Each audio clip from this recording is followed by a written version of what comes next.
ওম শান্তি। একটু ভেবে দেখলে কেমন হয়? ধরুন যদি এমন কোনো দাবি করা হয় যে মোক্ষ বা চিরস্থায়ী মুক্তি বলে আদতে কিছু নেই। বাপরে, ব্যাপারটা বেশ চমকে দেওয়ার মতোই। একদম তাই। মানে যদি বলা হয় যে এই মহাবিশ্ব হলো ৮৪টি জন্মের এমন এক অনন্ত চক্র বা চিরস্থায়ী নাটক, যেখানে সবার একটা নির্দিষ্ট ভূমিকা আছে, আর সেই থিয়েটার থেকে চিরতরে পালানোর কোনো উপায় আসলে কারো কাছে নেই।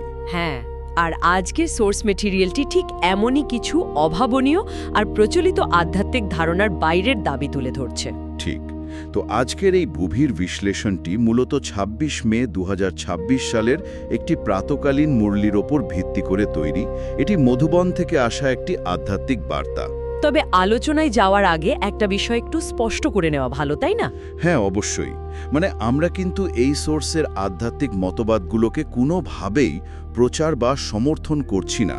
আমাদের উদ্দেশ্য হলো সম্পূর্ণ নৈর্ব্যক্তিকভাবে বিশ্লেষণ করা যে এই নির্দিষ্ট দর্শনের গভীরে ঠিক কী ধরনের দাবি করা হয়েছে, আর এর পেছনের কার্যকারণ বা মেকানিজমগুলো কিভাবে কাজ করে সেটাও দেখা। ঠিক। তো এই সোর্সের মূল মিশনটাই হলো একটা অত্যন্ত গভীর আধ্যাত্মিক ধারণাকে বোঝা। মানে এখানে স্বয়ং নিরাকার ভগবানকে একজন শিক্ষক হিসেবে কল্পনা করা হয়েছে। হ্যাঁ, আর উনি কিন্তু কোনো সাধারণ বিষয় পড়াচ্ছেন না। সোর্স বলছে উনি সরাসরি রাজযোগ পড়াচ্ছেন। এটাই সবচেয়ে ইন্টারেস্টিং পয়েন্ট। মানে সাধারণ জাগতিক শিক্ষা ব্যবস্থার দিকে তাকালে দেখা যায় প্রতিটি আলাদা বিষয়ের জন্য আলাদা শিক্ষক থাকেন। হ্যাঁ, পদার্থবিদ্যার জন্য একজন, আবার ইতিহাসের জন্য অন্যজন। ঠিক তাই। কিন্তু সোর্স বলছে এটি একটি অসীম জগতের স্কুল, যেখানে পুরো বিশ্ব ব্রহ্মাণ্ডের সিলেবাস পড়াচ্ছেন মাত্র একজনই শিক্ষক। আর এখানেই একটা বড় মেকানিজমের প্রশ্ন চলে আসে। একদম। মানে একজন নিরাকার সত্তা, যার কোনো শারীরিক অস্তিত্ব নেই, গলার ষড়যন্ত্র নেই, তিনি প্র্যাকটিক্যালি একটি ক্লাসরুমে কিভাবে পড়াচ্ছেন? ব্ল্যাকবোর্ড আর চক তো এখানে কাজ করবে না। সোর্সের এই মেকানিজমটি খুব স্পষ্টভাবে ব্যাখ্যা করেছে। মানে যেহেতু শিক্ষক নিরাকার, তাই তিনি সরাসরি কথা বলতে পারেন না। তিনি ব্রহ্মার শরীরকে মাধ্যম বা মিডিয়াম হিসেবে ব্যবহার করেন। ও আচ্ছা, মানে জ্ঞান এবং চিন্তাধারা সেই নিরাকার পরম সত্তার, কিন্তু কথা বলার জন্য যে ভোকাল কর্ড বা কণ্ঠস্বর ব্যবহৃত হচ্ছে সেটা অন্য একটা মানব শরীরের। হ্যাঁ, ঠিক ধরেছেন। আর এখানে সোর্সটি ভগবান শিব এবং শ্রীকৃষ্ণের প্রচলিত ধারণার মধ্যে একটা বিশাল পার্থক্য টেনেছে। কিরকম? মানে লোককথায় অনেক সময় শ্রীকৃষ্ণকে পরম জ্ঞানদাতা বা গীতার শিক্ষক ভাবা হলেও এই মুরলি বলছে যে শ্রীকৃষ্ণ কখনোই এই চূড়ান্ত আধ্যাত্মিক শিক্ষক হতে পারেন না। কিন্তু শ্রীকৃষ্ণ কেন শিক্ষক হতে পারবেন না? সাধারণ মানুষ তো আধ্যাত্মিক গুরু বা ভগবান হিসেবে তাকেই চেনে। সোর্স এখানে ঠিক কি যুক্তি দিচ্ছে? সোর্সের যুক্তি হল শ্রীকৃষ্ণ একটি সাকার বা শারীরিক রূপ, মানে তিনি জন্ম মৃত্যুর চক্রে আবদ্ধ। কিন্তু চূড়ান্ত সত্য বা পুরো চক্রের জ্ঞান কেবল তিনিই দিতে পারেন, যিনি এই জন্ম মৃত্যুর চক্রের সম্পূর্ণ বাইরে আছেন। আচ্ছা, মানে যিনি নিজে নাটকের বাইরে আছেন। একদম। পরমাত্মা হিসেবে এখানে শিবকে বোঝানো হয়েছে, যিনি জন্মমৃত্যুর ঊর্ধ্বে, অদ্বিতীয় এবং নিরাকার। তিনি নাটকের আদি, মধ্য এবং অন্তের পুরো চিত্রটা দেখতে পাবেন। আর সেই জ্ঞানটা তিনি ওই ব্রহ্মার শরীরের মাধ্যমে দিচ্ছেন। হ্যাঁ, ঠিক তাই।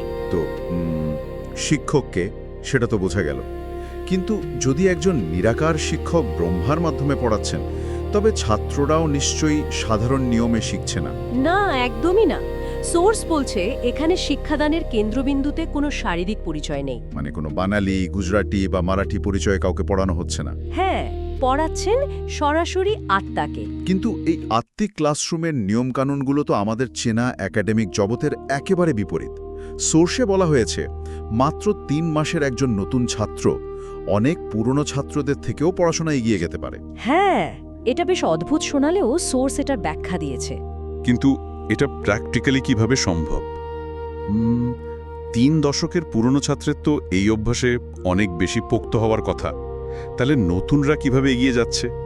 এখানে কি পুরনোদের কোনো নির্দিষ্ট গাফিলতির কথা বলা হচ্ছে? আসলে সাধারণ জাগতিক শিক্ষায় তথ্যের ভাণ্ডার বা স্কেল সময়ের সাথে সাথে বৃদ্ধি পায়। কিন্তু রাজযোগের এই পড়াশোনা কোনো তথ্য মুখস্থ করার বিষয় নয়। তাহলে এটা কিসের বিষয়? এটি হলো উপলব্ধির গভীরতা বা রিয়েলাইজেশনের বিষয়।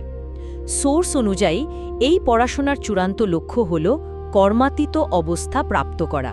কর্মাতীত অবস্থা। হ্যাঁ, পুরনো ছাত্রদের ক্ষেত্রে অনেক সময় এই জ্ঞান একটা রুটিন বা যান্ত্রিক অভ্যাসে পরিণত হতে পারে, যেখানে তাদের উপলব্ধির তীক্ষ্ণতা কমে যায়। ওহ, বুঝতে পারছি। অন্যদিকে একজন নতুন ছাত্র যদি প্রবল একাগ্রতা এবং সাইলেন্স বা নীরবতার গভীরতায় পৌঁছাতে পারে, তবে সে খুব দ্রুত নিজের আত্মিক স্বরূপকে উপলব্ধি করতে পারে। এই কর্মাতীত অবস্থা ব্যাপারটা আরেকটু ভেঙে বোঝা দরকার। মানে সাধারণ পড়াশোনায় তো ডিগ্রি পাওয়ার পর মানুষ কেরিয়ার শুরু করে বা চাকরি পায়। হ্যাঁ, সেটাই তো নিয়ম।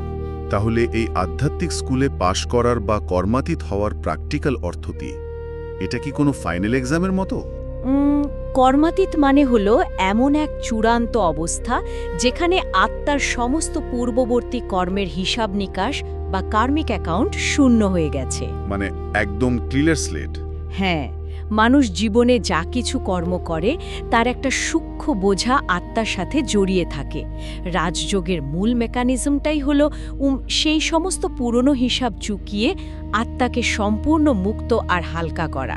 আচ্ছা, তার মানে এই প্রক্রিয়াটি ক্যালেন্ডারের পাতার উপর নির্ভর করে না, এটি নির্ভর করে ওই সাইলেন্স বা আত্মিক স্মৃতির ক্ষমতার উপর। একদম ঠিক। তাই একজন নতুন ছাত্র যদি সেই ফ্রিকোয়েন্সিটা দ্রুত ধরতে পারে, সে সময়ের অভিজ্ঞতার চেয়ে রিয়েলাইজেশনে অনেক এগিয়ে যাবে। আর এই রিয়েলাইজেশনের জন্য কিন্তু কোনো জাঁকজমকপূর্ণ পরিবেশ বা বড় আশ্রমের প্রয়োজন হচ্ছে না। না, একেবারেই না। সোর্স অত্যন্ত সাধারণ একটি চিত্র তুলে ধরেছে। যেমন ধরুন, মুসলিম সম্প্রদায়ের মক্তবে যেমন বাচ্চাদের মাটিতে সাধারণ শতরঞ্জির বা মাদুরের উতো বসিয়ে পড়ানো হয়। হ্যাঁ, এখানেও আত্মিক ছাত্ররা ঠিক ততটাই সাধারণ অবস্থায় বসে এই অসীম জগতের জ্ঞান গ্রহণ করে।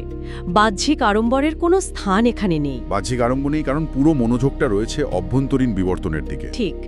সোর্স একে প্রজাযোগ নয়, বরং রাজযোগ হিসেবে আখ্যায়িত করেছে। মানে এই শিক্ষা কাউকে প্রজা হতে শেখায় না, না, বরং নিজের পঞ্চ ইন্দ্রিয়ের ওপর আধিপত্য বিস্তার করতে শেখায়, নিজেকে নিজের মনের রাজা হতে শেখায়। আর এই বিবর্তনের একটা নির্দিষ্ট রূপরেখা সোর্সে দেওয়া আছে, তাই না? হ্যাঁ, শূদ্র থেকে ব্রাহ্মণ এবং ব্রাহ্মণ থেকে পুনরায় দেবতায় পরিণত হওয়া। তবে এখানে কিন্তু ব্রাহ্মণ বা শূদ্র বলতে কোনো সামাজিক জাতপাত বোঝানো হয়নি। একদম না, এটি একটি আধ্যাত্মিক স্তর। শূদ্র হলো সেই অবস্থা যেখানে মানুষ বিকারগ্রস্ত থাকে। আর ব্রাহ্মণ?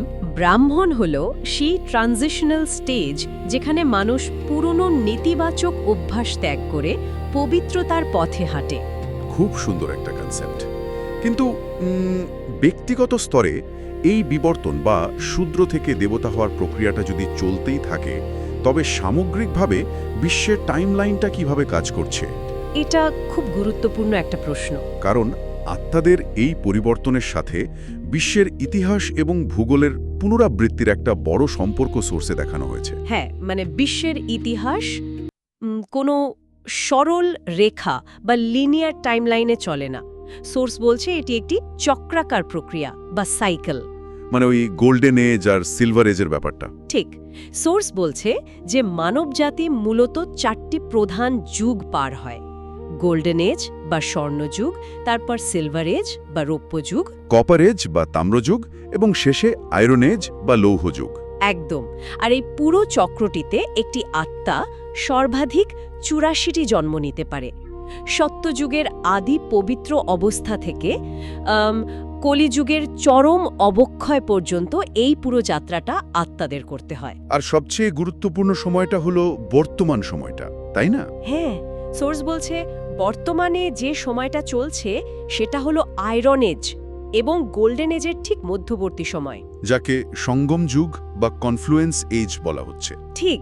আর এই সময়কালটিকে অত্যন্ত তাৎপর্যপূর্ণভাবে সত্যিকারের কুম্ভ মেলা বলা হয়েছে। সত্যিকারের কুম্ভ মেলা মানে সাধারণত কুম্ভ মেলা বলতে তো বোঝায় নদীর তীরে লক্ষ লক্ষ মানুষের পুণ্য স্নান। হ্যাঁ, কিন্তু সোর্স বলছে সত্যিকারের কুম্ভ মেলা কোনো ভৌগোলিক নদীর তীরে ঘটে না। এটি হলো মহাকালের এমন একটি ছোট্ট ট্রানজিশন পিরিয়ড, যখন অসংখ্য পতিত আত্মার সাথে এক নিরাকার পরমাত্মার মিলন ঘটে। ও, মানে আত্মা আর পরমাত্মার মিলন। হ্যাঁ, এই সঙ্গম যুগ হল পুরনো দুর্নীতিগ্রস্ত দুনিয়ার সমাপ্তি এবং নতুন পবিত্র দুনিয়ার সূচনার সংযোগস্থল। এই নির্দিষ্ট সময়েই পরমাত্মা আসেন আত্মাদের পুনরায় পবিত্র করতে। এই চক্রের ধারণা থেকেই কিন্তু এমন একটা বিষয় সামনে আসে যা প্রচলিত আধ্যাত্মিক বিশ্বাসের একেবারে বিপরীত। কোন বিষয়টা বলুন তো? ওই যে সাধারণত ভাবা হয় যে আধ্যাত্মিক সাধনার চূড়ান্ত লক্ষ্য হল মোক্ষ লাভ করা, মানে জন্ম এবং মৃত্যুর এই অন্তহীন চক্র থেকে চিরতরে মুক্তি পাওয়া। হ্যাঁ হ্যাঁ। কিন্তু এই সোর্স দাবি করছে যে এই চক্র থেকে কোনো আত্মার পক্ষে চিরস্থায়ীভাবে মুক্ত হওয়া সম্ভব নয়। এই বিশ্ব নাটকটি নাকি চিরকাল ধরে চলতে থাকবে। একদম ঠিক। প্রচলিত মোক্ষের ধারণায় বিশ্বাস করা হয় যে আত্মা শেষ পর্যন্ত পরমাত্মায় বিলীন হয়ে যায়, মানে তার নিজস্ব কোনো আলাদা অস্তিত্ব আর থাকে না। কিন্তু এই মুরলি বলছে যে আত্মার অস্তিত্ব অবিনশ্বর। হ্যাঁ, আর প্রতিটি আত্মার এই বিশ্ব নাটকে একটি নির্দিষ্ট অপরিবর্তনীয় পাঠ বা ভূমিকা রয়েছে। কেউই নিজের সেই ভূমিকা মুছে ফেলে চিরকালের জন্য শূন্যতায় মিলিয়ে যেতে পারে না। মানে মোক্ষের এই ধারণাকে যদি একটা থিয়েটারের সাথে তুলনা করা যায়, ধরুন কেউ থিয়েটারে বসে একটা খুব যন্ত্রণাদায়ক বা ভয়ের সিনেমা দেখছে। আচ্ছা। সিনেমাটা এতই খারাপ যে ওই ব্যক্তি থিয়েটার ছেড়ে চিরকালের জন্য পালিয়ে যেতে চায়। মোক্ষ হলো ঠিক ওই থিয়েটার ছেড়ে পালানোর ধারণার মতো। খুব সুন্দর উপমা। কিন্তু সোর্স বলছে থিয়েটার ছেড়ে পালানোর কোনো দরকার নেই, কারণ বর্তমানের এই কাঁটার জগৎ বা দুঃখের সিনেমাটা একটু পরেই পরিবর্তন হয়ে ফুলের জগতে বা সুখের সিনেমায় পরিণত হবে। মানে নরক থেকে স্বর্গে মুভিটা শিফট করবে। ঠিক তাই। তাই পালানোর কোনো জায়গা নেই, শুধু সময়ের অপেক্ষা এবং নিজের ভূমিকা পালনের বিষয়। মানুষ বর্তমানে থিয়েটার ছাড়তে চায় কারণ তারা একটা যন্ত্রণাদায়ক ফেজের মধ্যে আছে। হ্যাঁ, আর সোর্সের ভাষায় মানুষ বর্তমানে করিতুল্য জীবনযাপন করছে। করিতুল্য মানে যার কোনো মূল্য নেই? একদম। করি মানে হলো পেনি, বা যার কানাকড়িও মূল্য নেই, দুঃখ, অশান্তি এবং বিকারের জীবন। পরমাত্মা এই কুম্ভমেলায় বা সঙ্গম যুগে এসেছেন আত্মাকে পুনরায় হিরে তুল্য বা অমূল্য করতে। অসাধারণ একটা ট্রান্সফরমেশন। আর এই রূপান্তরের জন্য তিনি যে জ্ঞান দিচ্ছেন, সোর্স তাকে অমর কথা বা সত্যনারায়ণের কথা বলছে, যা আক্ষরিক অর্থেই সাধারণ মানুষকে পুনরায় নারায়ণে বা দেবতায় পরিণত করার ব্লুপ্রিন্ট। তো এই কড়ি থেকে হিরে হওয়ার তত্ত্বটা বেশ আকর্ষণীয়, কিন্তু একটা প্রশ্ন থেকেই যায়। কি প্রশ্ন? এই অনন্ত চক্র আর আত্মিক শিক্ষার ধারণা দৈনন্দিন বাস্তবতায় ঠিক কিভাবে কাজ করে? মানে মানুষ যখন প্রতিদিনের হাজারো সমস্যার মধ্যে বাঁচে, তখন এই আধ্যাত্মিক জ্ঞান প্র্যাকটিক্যালি কি পরিবর্তন আনে? হ্যাঁ, এটা একটা বড় বিষয়। সোর্সে তো একে একই সাথে একটি হসপিটাল এবং একটি ইউনিভার্সিটি হিসেবে বর্ণনা করা হয়েছে। এটা কিভাবে সম্ভব? আসলে এটি মূলত একটি কম্বাইন্ড প্যাকেজ। ইউনিভার্সিটি এই কারণে বলা হচ্ছে কারণ এখান থেকে সমগ্র বিশ্ব ইতিহাস, ভূগোল, যুগের চক্র এবং আত্মার সৃষ্টির সম্পূর্ণ জ্ঞান পাওয়া যাচ্ছে। এটি মানুষের বুদ্ধিকে প্রসারিত করে। আর হসপিটাল? হসপিটাল বলা হচ্ছে কারণ এই রাজযোগ অভ্যাসের মাধ্যমে আত্মা এবং শরীর উভয়েরই গভীর নিরাময় বা হিলিং ঘটে। ও আচ্ছা। সোর্স দাবি করছে এই শিক্ষার সঠিক প্রয়োগের মাধ্যমে মানুষ শুধু মানসিক শান্তি নয়, বরং হেলথ বা সুস্থতা, ওয়েলথ বা অপার সম্পদ এবং হ্যাপিনেস বা প্রকৃত সুখ লাভ করে। এটি আত্মার এক প্রকার কমপ্লিট রিহ্যাবিলিটেশন। আর এই নিরাময় প্রক্রিয়ার আবশ্যকতা বোঝাতেই মনে হয় সোর্সে একটি অত্যন্ত প্রখর রূপক ব্যবহার করা হয়েছে। কোনটা বলুন তো? কামচিতা বনাম জ্ঞানচিতা। মানে চিতা শব্দটা শুনলেই তো স্বাভাবিকভাবে মৃত্যুর কথা মাথায় আসে। হ্যাঁ, তা তো বটেই। সোর্স বলছে বর্তমানে এই লৌহ যুগে মানুষ মূলত কামচিতায় বসে আছে। কাম, ক্রোধ, অহংকার বা লোভের মতো নেতিবাচক প্রবৃত্তিগুলোতে মানুষ আক্ষরিক অর্থেই ভেতর থেকে জ্বলে পুড়ে ছাই হয়ে যাচ্ছে। তাদের আত্মিক রূপ কালো হয়ে গেছে। আর ঠিক সেই কালো হয়ে যাওয়া আত্মাকে পুনরায় উজ্জ্বল করার মেকানিজমটাই হলো জ্ঞানচিতা। আচ্ছা। পরমাত্মা এসে আত্মাদের এই জ্ঞানচিতায় বসাচ্ছেন। তবে এই চিতা কিন্তু ধ্বংস করার জন্য নয়। তাহলে এটি হলো সেই বিশুদ্ধ আগুন যা খাঁটি সোনাকে গলিয়ে তার ভেতরের সমস্ত খাদ বা ময়লা বের করে দেয়। জ্ঞানচিতায় বসে মানুষ তার ভেতরের সমস্ত নেতিবাচকতা বা বিকার পুড়িয়ে ফেলে পুনরায় নিখাদ সোনা বা স্বর্গের মালিক হয়ে ওঠে। বাপরে, রূপকটা সত্যি খুব শক্তিশালী। আর এই নিখাত সোনার মতো পবিত্রতা ফিরে পাওয়ার মেকানিজমটি বোঝাতে সোর্সের বরদান বা ব্লেসিং অংশে একটা অসাধারণ প্রযুক্তির উদাহরণ কানা হয়েছে। হ্যাঁ, ক্যাচিং পাওয়ার বা ধারণ করার ক্ষমতার ব্যাপারটা। একদম, মানে আধুনিক বিজ্ঞান যেমন মহাকাশের অনেক দূর থেকে রেডিও সিগন্যাল বা সাউন্ড ওয়েভ ক্যাচ করতে পারে, ঠিক তেমনি আত্মাদেরও নিজস্ব একটি ফ্রিকোয়েন্সি বা টেকনোলজি রয়েছে। যেটাকে সাইলেন্স বা নীরবতার শক্তি বলা হচ্ছে। হ্যাঁ, সোর্স বলছে এই সাইলেন্সের শক্তি দিয়ে আত্মারা তাদের 5000 বছরের পুরনো আদি দৈবিক সংস্কারকে ক্যাচ করতে পারে। এটা শুনতেই গায়ে কাটা দেয়, তাই না? হ্যাঁ, কিন্তু এই সাইলেন্স প্র্যাকটিক্যালি কিভাবে একটা সিগন্যাল ক্যাচের হিসেবে কাজ করে? 5000 বছর আগের একটা মেমরি বা পবিত্রতার ব্লুপ্রিন্ট আধুনিক যুগের কোলাহলের মধ্যে বসে রিসিভারের মতো ক্যাচ করাটা ঠিক কতটা যুক্তিসঙ্গত হতে পারে? দেখুন, সাইলেন্স বা নীরবতা বলতে এখানে কেবল মুখ বন্ধ করে বসে থাকা বোঝায় না। এটি একটি মানসিক ফ্রিকোয়েন্সি। মানে মনের ভেতরের অবস্থা। ঠিক। প্রতিদিনের জীবনে মানুষ বাহ্যিক পৃথিবীর কোলাহল, দেহের পরিচয়, পেশা বা সামাজিক স্ট্যাটাস নিয়ে এতটাই ব্যস্ত থাকে যে তার মস্তিষ্কের ভেতর কেবল নয়েজ বা শব্দদূষণ থাকে। তা তো বটেই। সাইলেন্স হলো সেই সমস্ত বাহ্যিক পরিচয় থেকে মুক্ত হয়ে নিজের আসল পরিচয়কে স্মরণ করা। মানে আমি একটি অশরীরী আত্মা, এই শরীর আমার নয়, এটি একটি মাধ্যম মাত্র, এই চিন্তাটা করা। আচ্ছা। যখন মন এই স্তরের স্থিরতায় পৌঁছায় তখন ভেতরের নয়েজ জিরো হয়ে যায়। ঠিক তখনই আত্মা তার সেই নিখাত শোনা বা আদি পবিত্র স্বরূপের ফ্রিকোয়েন্সি ক্যাচ করতে পারে। এটি সম্পূর্ণ মেমোরি রিকল বা বিস্মৃত স্মৃতিকে পুনরায় জাগ্রত করার বিজ্ঞান। হয় তিনি নাকি 1 সেকেন্ডের মধ্যে জীবনমুক্তি লাভ করেছিলেন। হ্যাঁ, রাজা জনকের গল্পটি এখানে একটি রূপক হিসেবে কাজ করছে। সোর্স বলছে রাজযোগের শিক্ষাও ঠিক সেই রকম। মানে ওই সেকেন্ডে জীবনমুক্তি? একদম। যদি বুদ্ধির তীক্ষ্ণতা থাকে এবং ক্যাচিং পাওয়ার প্রবল হয় তবে এই রিয়েলাইজেশন আসতে বছরের পর বছর সময় লাগে না। এই জ্ঞান আত্মাকে এক মুহূর্তের মধ্যেই শূদ্র অবস্থা বা নেতিবাচক মানসিকতা থেকে দেবতার অধিকারী বা সর্বোচ্চ পবিত্র মানসিকতা হওয়ার অনুভূতি দিতে পারে। ওহ, এটাই সেই উপলব্ধির চূড়ান্ত মুহূর্ত। হ্যাঁ, আর এই মুহূর্তটাকেই সেকেন্ডে জীবনমুক্তি বলা হচ্ছে। তো পুরো আলোচনার সূত্রগুলোকে যদি একসাথে গাঁথা যায় তবে সোর্সের মূল বার্তাটি অত্যন্ত পরিষ্কার। মানব জীবন হলো অমূল্য একটি সুযোগ, এটি হীরের মতো মূল্যবান। একদম ঠিক। বর্তমান দুনিয়ার ক্ষণস্থায়ী প্রাপ্তি, লড়াই ঝগড়া বা সামান্য করিতুল্য জিনিসের পেছনে ছুটে এই জীবনকে নষ্ট করার কোনো অর্থ হয় না। যেহেতু বিশ্ব নাটক তার অন্তিম পর্যায়ে আর পরিবর্তন অবশ্যম্ভাবী, তাই নিজের সবটুকু দিয়ে আধ্যাত্মিক সেবায় ও আত্মিক শুদ্ধিতে এই জীবনকে সফল করার বার্তাই কিন্তু দেওয়া হয়েছে এই মুরলিতে। হ্যাঁ, আর এই কঠিন আধ্যাত্মিক যাত্রায় স্থির থাকার জন্য সোর্সের একদম শীর্ষে একটা দারুণ স্লোগান দেওয়া হয়েছে, যা পুরো প্রক্রিয়ার মানসিক অবস্থাকে সংজ্ঞায়িত করে। কি সেই স্লোগান? বলা হয়েছে, ব্রাহ্মণ জীবনের শ্বাস হলো খুশি, শরীর যদি চলেও যায় কিন্তু খুশি যেন না যায়। বাপরে, শরীর চলেও যায় কিন্তু খুশি যেন না যায়। এটি শুনতেই যতটা অবাক লাগে, প্র্যাকটিক্যালি চরম বিপদের মুখে দাঁড়িয়ে এটা মেনে চলা তার চেয়েও অনেক বেশি কঠিন বলে মনে হয়। ঠিক এই জায়গাতেই তো রাজযোগের আসল পরীক্ষা।